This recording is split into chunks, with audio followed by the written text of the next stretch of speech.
Yine ben size soru verecek de o iyileşleri. Ne iş adamları var.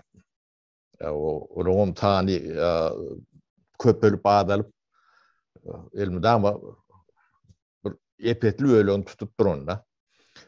Şolon köpüsünü hem mecet değerler elbette ağrımlı bölüğünü şuraya kırışayım govuy. Neme nereye o sebebi pul verip istenik kadın çözüp bilen de. Ödleri yönü açık konkurente olan vakti işlep bilecek el yönü şuraya yağdaydı işlep bilyerlerde. Ne şolong cezası nehiyle kolbalı şolar başı günahkar mı değil mi?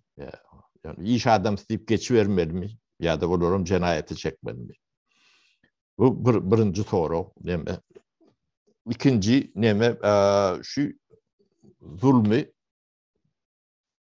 zulmün çarkını yürüyen cehalet deyip aydılıyada.